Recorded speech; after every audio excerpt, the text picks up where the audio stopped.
This is Thesis Statements Part 2. We're going to look at some specific examples and what works and what doesn't work for the type of thesis statement you need for Comp 1. Again, your Comp 2 instructor may have more sophisticated thesis statement options for you, but this is for you to get thesis statement concepts down, and then you can play and make them more complex. A Comp 1 thesis is a declarative sentence which states the main point of your essay. It should express the writer's slant or opinion and briefly list the major support points. And I will often write this on papers, but it's topic plus slant plus support points or plus claims. Tells the reader what to expect. So the rest of the essay should fulfill those expectations. We talked about the skewer in the last video. That's the expectation. It helps set the expectation and the organization for the rest of the essay. As we said in the last video, you should expect that sentence to change and develop with the essay. Look for a minimum of 3 things to discuss about the topic. You may have more or less depending on the prompt, but in general we say 3 is a fair number. It's one declarative sentence focused on one topic or main idea. It's specific. It has 3 specific supporting ideas or claims. It has an original perspective or slant. So I mentioned the gun control example was his original perspective or slant. Slant can sometimes feel as if it's manipulative, but the idea is that whenever we face a topic, we come to that topic with certain opinions about it. And your job is that slant is sort of your opinion or your take on that particular topic. It is not a question. It is not an announcement. And we'll look at what those look like. So one declarative sentence means that it should be one sentence. I like to ride my bike in the road is in fact a sentence, but it is not very assertive. So instead, we've got riding my bike in the road. So there's a topic is wonderful. There's the slant. Because, and then we have our claims. I can ride fast, there are not many cars, and my friends can ride next to me. So we have all 3 of those in that assertive statement.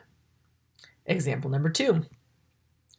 Stay focused on one topic or main idea and be specific. And so focus, each paragraph should have one topic focus. You shouldn't be all over the map.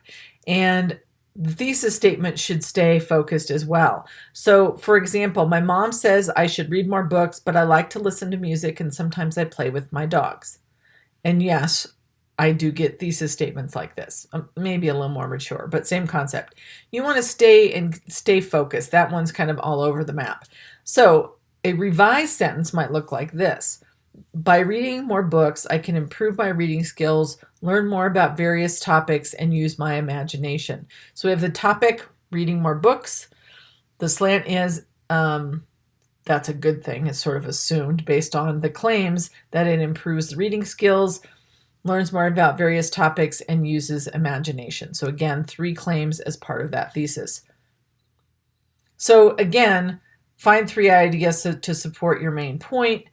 One idea, college is a great place to learn. It is, in fact, a great place to learn, but that's not going to write you a very long paper. If you have 3 ideas, you could say something like this. Attending college, and it's very specific, by the way, which is another great example. So attending college provides students with the opportunity to learn about new topics, meet new and interesting people, and find a future career. So you can see there, attending college is the topic. Again, the slant would be something like the opportunity is a good thing. And then new topics, new and interesting people, and future career, those are the claims that the student is using to support their idea that attending college is a good thing. All right, and by the way, these examples are not mine. So find an original perspective. An unoriginal perspective or a very ordinary perspective would be guns should be banned because they are dangerous. That's not a unique perspective. There's several issues with that statement, but if you're going with that topic, develop it in a way that is convincing for your reader. Developing stronger gun control legislation, so there's a topic, creates the opportunity for more control over who owns guns, better training for gun owners, and more tracking of where guns can be found in each community. So we've got those 3 claims in there to support the idea about some form of gun control legislation. Do not write a question. So starting a paragraph or ending a paper on a question is a good rhetorical technique, but do not use a question for your thesis because it needs to be an assertive statement that this is what you're going to prove, and a question for a thesis means you don't really know if you proved it. So a question would be something like, why would anyone want to get married? Valid question in contemporary culture, but it's a question, it's not a thesis. It doesn't tell us what the paper's about. So marrying has become an antiquated idea. So marriage is the topic, antiquated idea is the slant, which is no longer needed because, and here comes the claims, people can easily live together, have children, and create a strong relationship, all without a legally binding agreement. So that's one declarative sentence. Not an announcement. So when that Barbie example in the last video, the person said, I will show or I will discuss. That's an announcement. So an announcement would look like, in this paper, I will tell you about how much I love horses. It's not very sophisticated. So let's try another way. Better one would be, competing as a barrel racer has taught me patience, determination, and passion. And so barrel racing becomes something that the student, that is a learning experience. And then we have the claims about what competitive barrel racing does for the student. All right, so wrapping up your thesis statement. In my class, in academics in general, the best place for your thesis statement is the last sentence of your introduction paragraph. Now it says that's the best place for it. In my class, that's the required place for it, and it must be underlined. For my class, if you do not underline your thesis statement, you will lose 5 points because I need to know what you think the thesis statement is that's guiding the paper. And then secondly, your thesis would look like one strong, detailed, declarative sentence, and that's what these previous examples show. Now, I'm going to use this last example because this is from the textbook reading that you guys had this week. Your introduction, and we'll talk more about introductions and conclusions later this semester, but the introduction provides context and background information for your thesis. And then this thesis was one of the examples in the reading.